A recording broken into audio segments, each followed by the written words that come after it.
This project, The Anarchists, is actually the project I learned to do production sound Mm. on. When I met my husband many years ago, he knew that I was a studio musician, and he's like, "Hey, I need a sound mixer. You can work this stuff, right?" And I was like, "Sure, I'll figure it out." And now here I am, all these years later. I figured it out.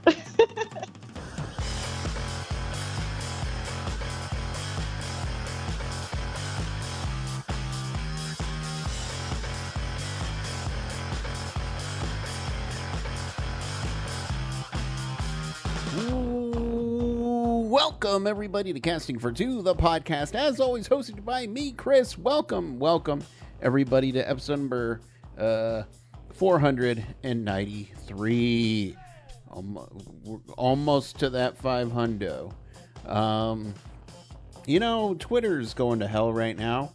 But if you want to follow me on any of the socials, castingfor2.com is the perfect place to go because it has everything there. My Discord, my Instagram page, my Twitch, my other stuff. It's all there, castingfor2.com. Go to it. And you also find links to listen to the podcast on all your favorite services, whether it's Apple or Spotify or Amazon or Google or something else. It's all there. So go to it. RAP Twitter. My guest today is a phenomenal person. She's a musician, singer, songwriter, filmmaker, sound artist. Kim Kylland, aka Kylland, is on the podcast, and she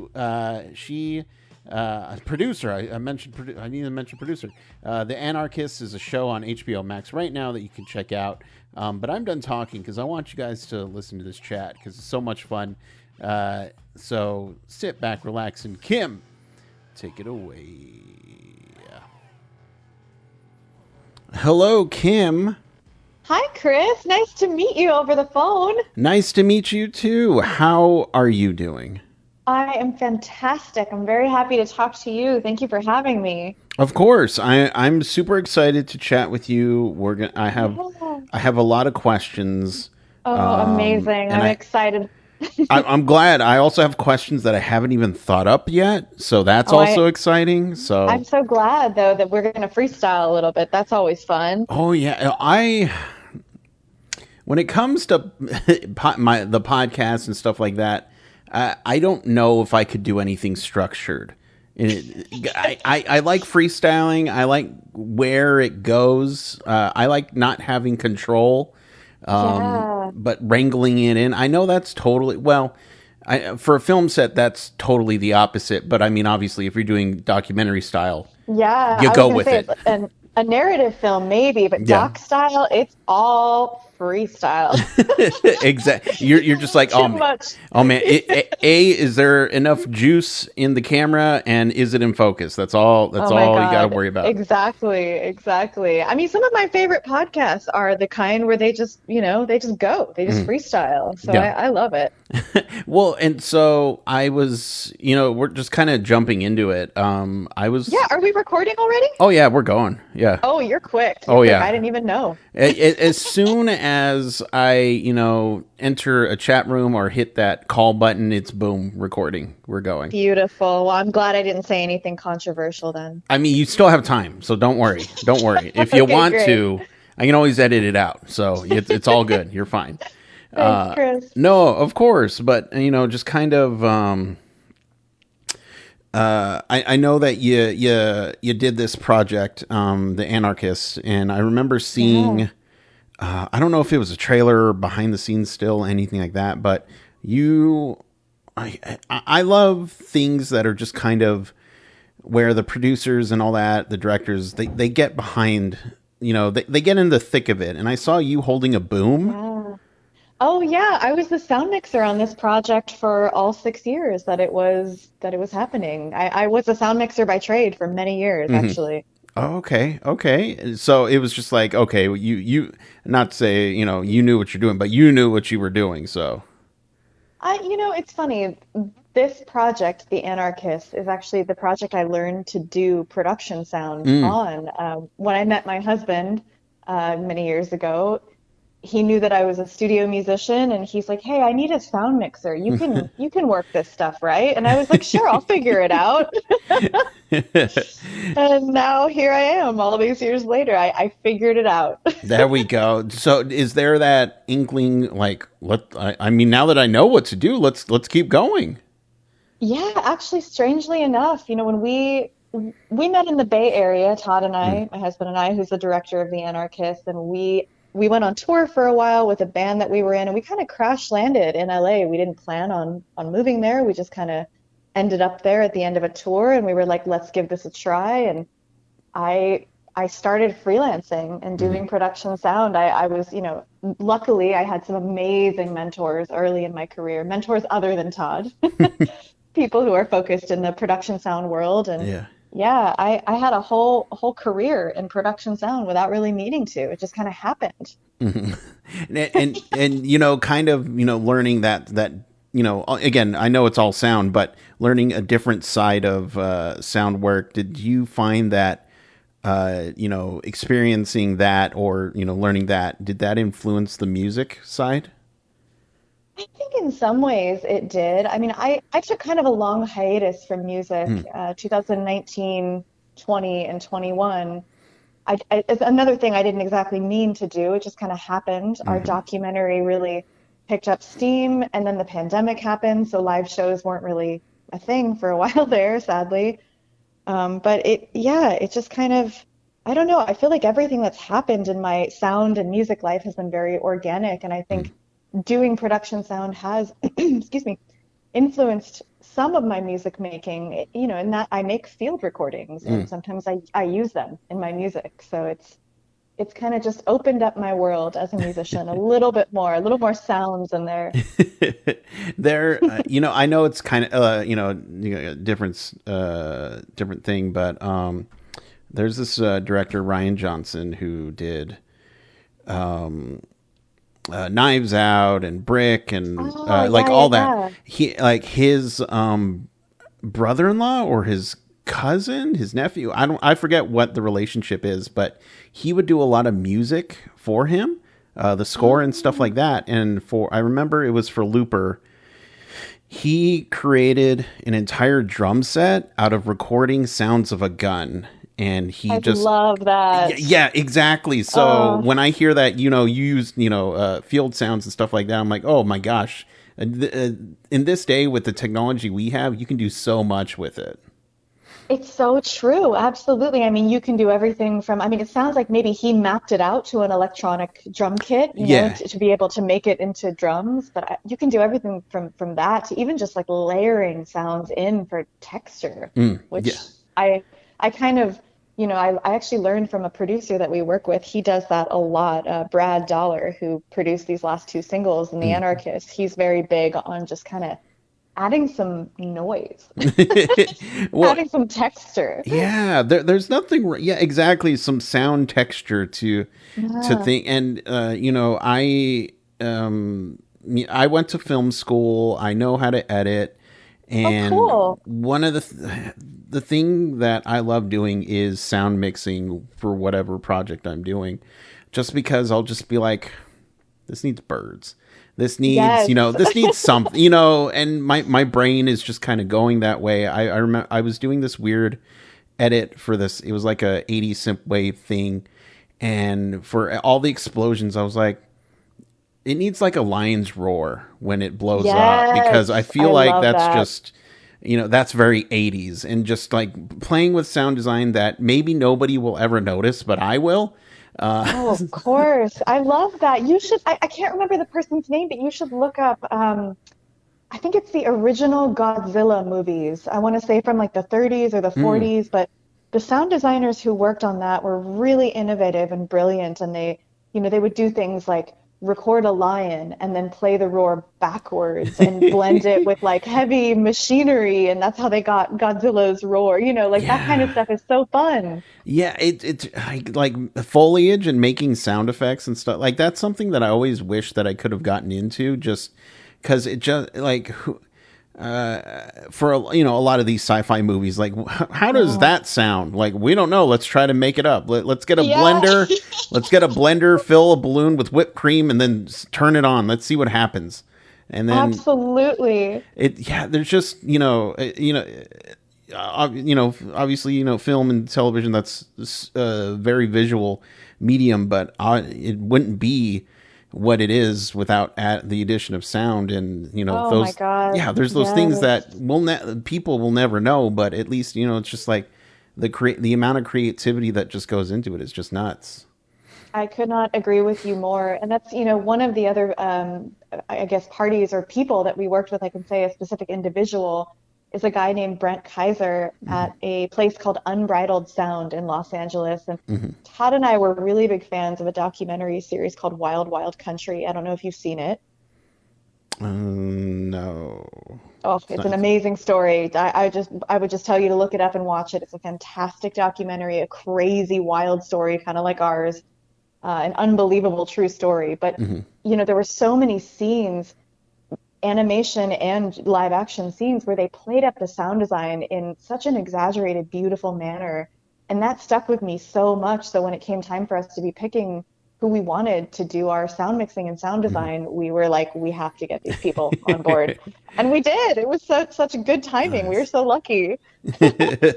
Oh my gosh, and and just hearing that the project took what, 6 years, you said? 6 years, Hmm. yeah, yeah. Todd started it by himself right before we met, and then we met shortly after, and he just kind of threw me in the deep end, really. The deep end in Acapulco. That was, well, and then so was how much of the 6 years was spent filming? We were filming all the way up until I want to say February of this year, Wow.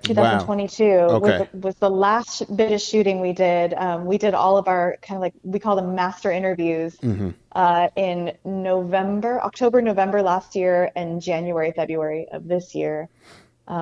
It's crazy. We were just filming and filming and filming until we basically were told by HBO, like, you guys have to turn this shit in. but maybe if we just keep film. No, well, I'm just curious. Again, being kind of a techie guy, Yeah. um, uh, technology is going to move pretty quickly, and you're not going to have this same technology from the first year to 6 years. Was it? Did you ever have anything, later on down the road that you wish that you had from day one, like technology wise, or maybe even you thought, oh, we should have done this style day one, or anything like that? Yes, yes, and yes. I think, being somebody who came to production sound mixing, I didn't go to film school. I came Hmm. to it in a very organic way. The one thing I wished I would have done early on is just different, more neat naming conventions in my Mm. metadata. Um, Mm. Mm-hmm. Yep. Yep. Okay. Yep. over the years, as I found my way to some more professional environments and had some mentorship, I learned things like this that you just would think about off the top of, the top of starting in a field like this. You're just thinking about, how do I get the best sound? How do I, keep holding the boom all 45 minutes of this interview, that kind of thing. And Yeah. so little things like that, I think along the way I got better at. I got a little more professional, a little more organized. But this is a really good question, especially the part about gear. Hmm. We were just talking about this the other day. We did a really fun interview with our friends Deity Microphones. Hmm. Um, and we were just I laid out all my kit, my sound kit that I was traveling with the last year. And it's like a dream come true what I own now. I own like the most top of the line Yes. sound equipment. And, when we started out, we had almost nothing. It was kind of just like what Todd had. It was some, I think, Audio Technica lavaliers, Oh, okay. Yes. Yes. and wireless, Audio Technica wireless and lavaliers. They came together in a package. Hmm. Um, I had a Tascam recorder. Hmm. It was really, really bad stuff in some level, but at the same time, I don't know. I don't really subscribe to that. It's like you got to use what you have. Right. And we got where we are now because we just used what we had. So it's Hmm. like I jokingly call it bad gear, but it's not bad gear. It's like it was a little bit less expensive. It Yeah, was a like beginner little less gear. functional. Yeah, exactly. Yeah. Just kind of like level one gear. Yeah, I there's really nothing wrong with that. Again, I'm not comparing my journey to yours, but as far as Oh, you gear goes, can. yeah, I started out with just the Zoom recorder. I think it was like a four and whatever, just whatever I can Yes. afford, and slowly I was just like, I need more. And it keeps Yeah. going, and that ball keeps rolling, and it's just now I have fancy mics, and Yeah. I know of those Audio Technica lavaliers that you speak of. Yeah, they're Uh, so bulky. yes, yes. I um, think they're flat too, if I remember correctly. They're yeah, completely yeah. flat and they have a screen on the front. but Yeah, my but gosh. but I'll look at tech that is coming out today, and I'm just like, I still use field recorders, like even to this day, because that's just what I like to use that, and it's portable. I feel like I can get more bang for my buck out of it, just because if I need to go film something at a remote location, I don't need a lug power adapter or anything like that. But Exactly. I'll Yeah. look at these field recorders, and I started out with 2 inputs, 4 inputs. Now there's 6 inputs, 8 inputs, and I'm just like, Yep. yes, please. I want them all. Exactly. I don't think I'll ever do an 8-person interview, but still, the fact that I'm like, okay, if it does happen, I'm ready. I'm good to go. Exactly. That's yeah. I mean, that's what it all comes down to. Is just being Yeah. prepared. It's interesting you mentioned 8-person interview. I mean Mm, that as any sound mixer listening will know, the more people you are mixing, mm, the more challenging it gets. You have to mm, be more aware of levels and environmental noise. There's so many things that can go wrong, right? But we found ourselves doing stuff like that all the time on this project because it yeah. was just in documentary, you never know what you're going to encounter, who Mm, you're going to encounter. It just so in the end, we were traveling with 8 channels of wireless, and that's very unusual for one sound mixer to do mm. that alone, I think. But I think I like punishing myself or something. I don't know. Like it's Ah. very interesting. Did now let me ask you a question. At the end of you do a long shoot. You have 8 inputs. You're using all that.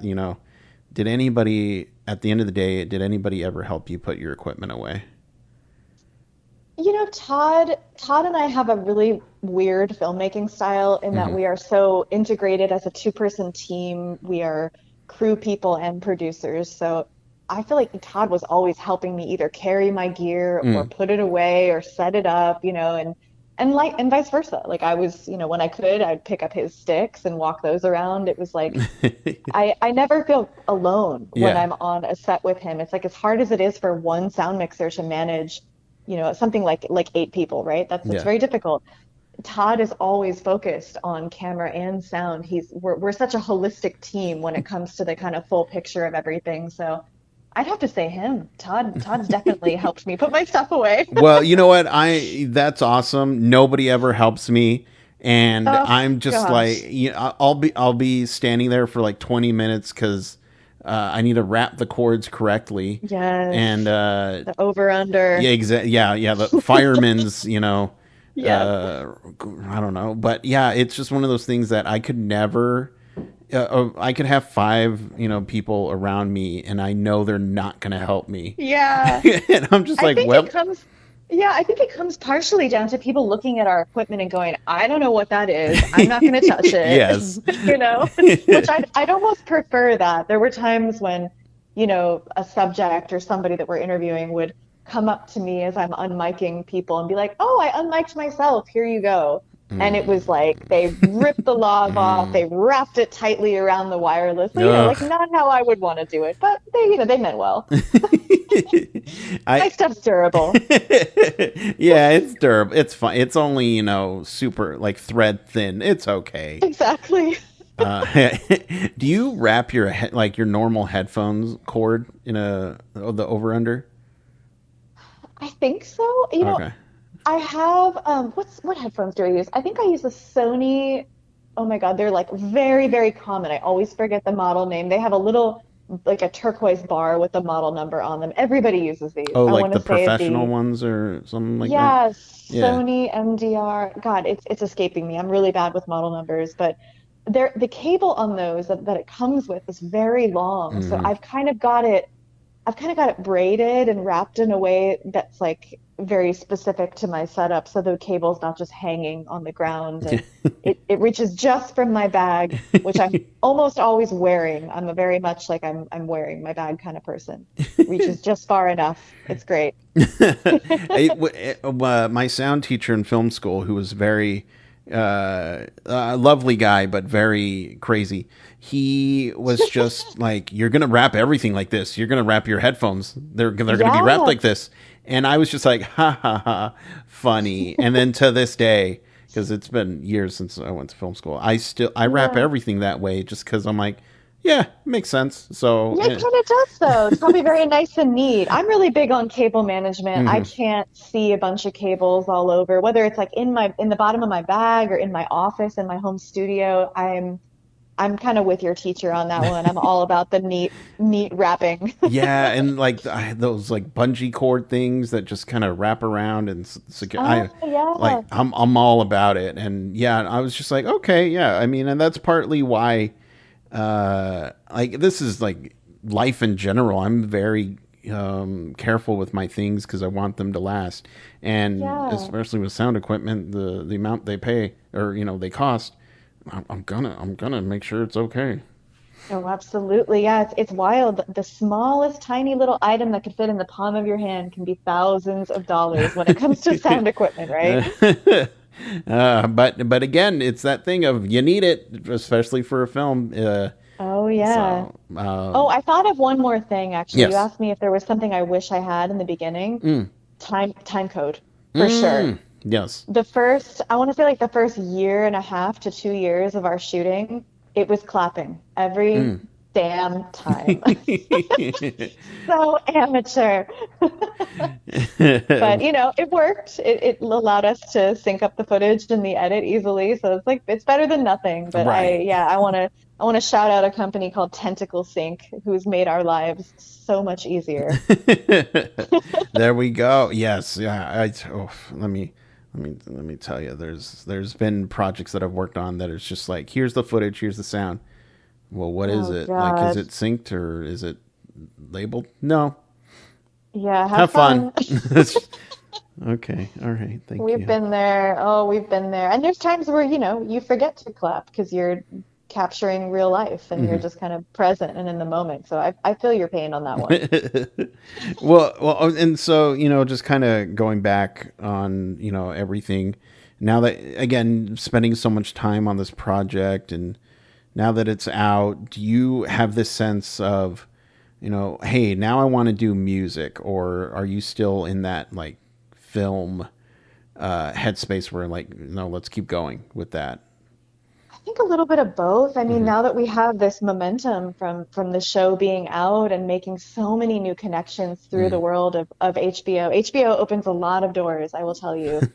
We're ready. We're actually in development right now Oh, already on awesome. another documentary series. I'm very excited. I can't say too much yet, but it is music related, funny Oh, enough. perfect, perfect. So it's like the best of both worlds. Todd and I are both musicians. We're both songwriters, composers, multi-instrumentalists, and I am so incredibly grateful for our documentary carrying us as far as it did. But it was hard for me to not focus on music these last few Mhm. years, like I'd been doing most of my life. I took a huge break for the first time ever, and it's weird. It's weird getting back into it. It's like, my fingers hurt when I play guitar again. Oh It's like no, yeah, embarrassing. yeah. Oh yes, yeah. No, Yeah. I used to play drums for the longest time, and ever since I moved to Texas, I didn't have space for my drum set, so I ended up selling it because Oh, I it's felt bad that heartbreaking. it wasn't getting played. That Yeah. that was the reason. And then a couple months, or no, like not even a month ago, I got a practice pad because I was just Oh, nice. I just want to keep those muscles flexed. And I was showing my girlfriend Yes. how I do it, and like 20 seconds in, my arm was just stop. Oh Stop my doing this. God, Stop it. I relate. I feel your pain. So I There's something humbling about that, right? yes, yes, and it's especially well. Okay, so I've been playing drums. I want to say it's almost 20 years, and Yeah. just for that, like I still have it, but still I'm bummed that this muscle I had been developing, and I'm sure you feel the same way. Is just like Yes. I worked so hard on this muscle, and now it's like we're strangers again. Come on. Yes, I am there right now. Hmm. It's really funny to talk about this. I haven't really spoken about this with anyone except maybe my husband Todd, my songwriting partner Leela, who I co-wrote both of these songs that are in the Anarchists with. Leela's an amazing musician, and they've been listening to me lament for months that I'm like, so rusty. It's weird. I always felt so at home performing live. Mm.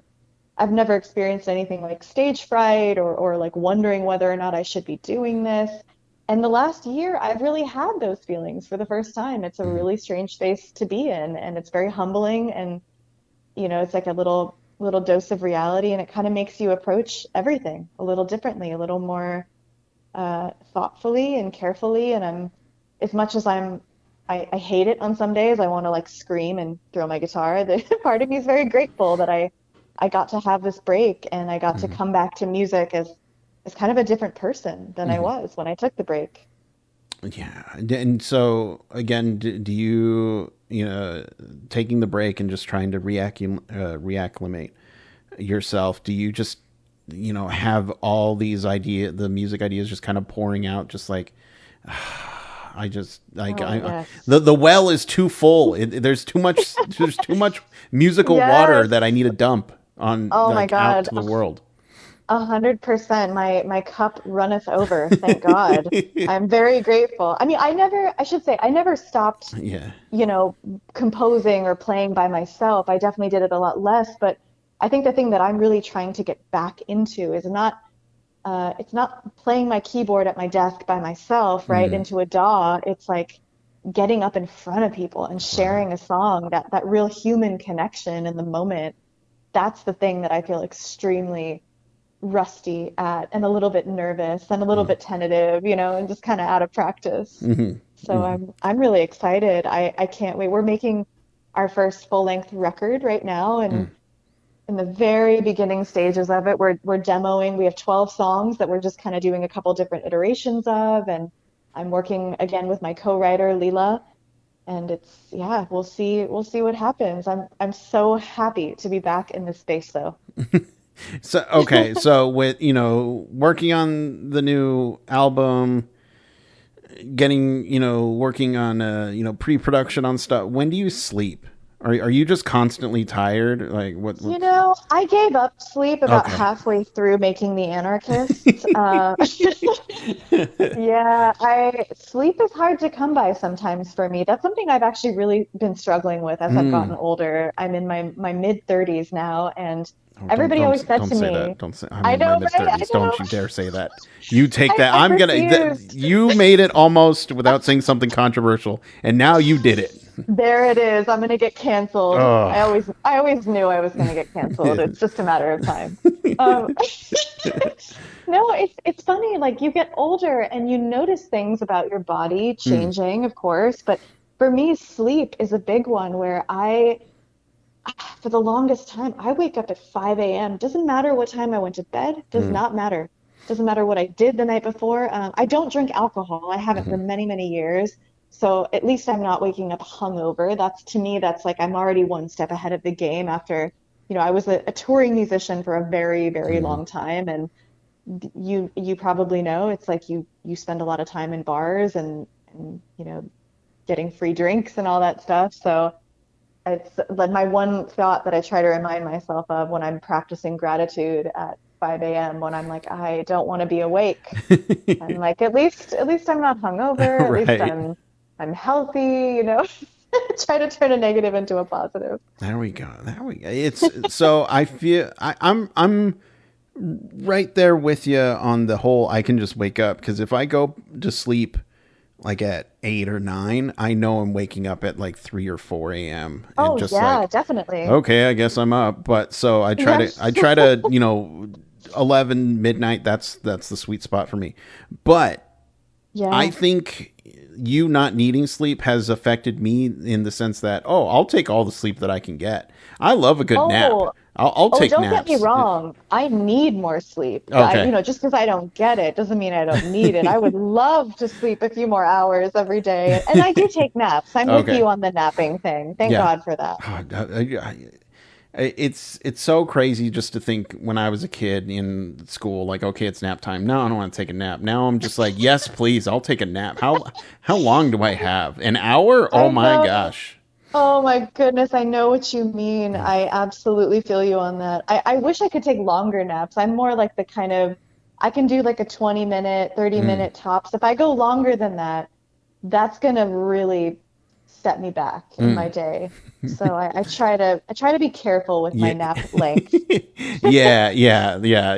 I just like the hours so that like maybe 10, 15 minutes are just chill, and then I'll sleep, and Yeah. then I'll wake up and I'll still have chill time to then, okay, now it's time to go to work. Yeah, something that's actually really been helping me fall asleep and stay asleep because I was having a period where I would wake up 2, 3 a.m. for no reason. Mm-hmm. Magnesium. I Mm. think it's called magnesium glycinate. Mm-hmm. A friend of mine who is a nutritionist and personal trainer really, he kind of sat me down and was like, look, these are some things you can be doing to help your sleep. And magnesium is one that has just, I really believe, has helped me sleep through the night. Mm-hmm. So I recommend that anyone out there listening, if you're having sleep difficulty, look into magnesium and see what that does for you. There we go. There we go. Yeah, again, I'm all for the sleep aids, the melatonins and the whatever you got to do. Well, that's okay. That's Yeah, not bad I wish or I could harmful. take other sleep aids, all the things like any kind of prescription or even over the counter, Hmm. even a NyQuil for that matter. Hmm. Those don't agree with me. I've never been able to take those. They make me extremely anxious. So I Hmm. have to stick to either taking something natural like magnesium or just working out really hard. Mm. That's something that helps me sleep really good.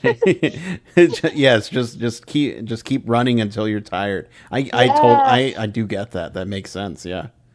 Yeah, just wear yourself out. A good long swim or a good long run or I've been doing CrossFit this Mm. year a lot and that's a good one. Woo. There we go. There we go. I had a really big meal the other day, and I was just that worked. And I'm not saying it works for everybody, but that worked for me. Where I was just like, I need a nap. I'm tired. Oh my God, you're sense, I think, because I'm the opposite. If I eat like too big of a portion of food, nope, I'm not sleeping. I'm just up burping. Okay, I'm so yes. I don't drink coffee, but I do drink the occasional like sugar-free energy drink. Oh, Not for a pick me up. I just like the taste. I could sometimes I'll drink an energy drink and then I'll go to yeah. sleep because it has no effect on me. I don't get hyper. I don't Oh, get crazy. wow. Yeah, it's weird. I just drink them for the taste. Yeah, well, that's good. If they had zero, caffeinated energy drinks, I'd probably drink those because I'm just like whatever. Oh my God, that's so funny. I don't. Yes. I like Uh, that we veered off from a music podcast into a health and wellness and food podcast now. exactly. This is my Exactly. kind of podcast. That's where this podcast can go. That's why you don't plan. Brought it back together, and there we Love go. it. It's all a circle. Well, for the people at home who would like to check out the documentary or just follow you online for when the album is released, anything really, where can they do all that? Yeah, absolutely. So I'll start with the documentary, the 6-part series that we made for HBO. It's called The Anarchists, and it is on HBO right now. You can stream all 6 episodes. You can binge it. I think HBO Max is Mm. where most people would go to do that. I know, and depending on what country you're listening from, there might be a different provider, but HBO. And you'll hear two of our songs in there. I play under the name Kylland, which is my last name, Kylland. Mm. And yeah, episodes 4 and 6, the end credit songs are songs that I wrote that were inspired by true events and real people in the show. And those songs are up on Spotify right now as well, and you can follow me on Spotify. It's just Kylland, Kylland. There we Oh, go. and Instagram. That's the other one that I like. I don't do a lot of social Yeah. media. I have it, at the recommendation of our publicists and our agents and all that, but Instagram's really the only one that I personally use and post to. So it's just Kyland Music on there. There we go. There we go. Now, Yeah. um, thank you so much for chatting with me. Oh Anytime my you want to God, my come back. pleasure. Oh, I resisted asking you about your gear and what brands and model numbers they are. That Oh, I'll you can save. ask. I'll save that for another one though, because Sounds good. I'll say, and I want to know your husband's gear, the cameras he used, Oh, the lenses. I want to absolutely. know it all because that's We the can we can do one with Todd and I both. If you want to do like a total gear nerd episode, we're down. You just gear. let us know. Yes, and I'm just gonna throw this out. You ever need a PA? I'm here. I would love to bring you to one of our sets. You're in Texas, right? Yes, Where in Texas are you? I'm in San Antonio. Ooh, San Antonio. I don't think I've ever been there. It's okay. It's fun to visit. Well, hopefully we'll have a shoot in San Antonio and we It, can connect. It'd be great to meet if you. you do San Antonio, Austin, yeah, that's just kind of the area. So yeah. I think we actually might be going to the Austin Film Festival. I want to Oh. say that's this month, next month. I can't remember. I can never remember my own schedule. But yeah, let us know if you're around the Austin area. Maybe we can get some dinner or we can do an in-person, like live podcast in Yeah. person. That'd be Oh, fun. I gotta. You mean I gotta bring all my mics and my inputs? All right. I can Okay. bring some mics. We can compare gear. I'm get. You know what? I'm gonna get one of those flat Audio Technica mics, and we'll just do it Oh that my way. It'll be Lord. great. You can have ours. That thing is a freaking relic. But Kim, thank you so much for chatting with me again. Such a blast, such a pleasure, and yeah, come back anytime. Okay. Thank you, Chris. It's been such a pleasure speaking to you. Thank you, thank you. But I'll let you go. Continue to be creative and stay safe and healthy. All right. Thank you. Likewise. We'll talk soon, I hope. Yes, yes, absolutely. Okay. All right. Bye All bye. right. Good night, Chris. Bye.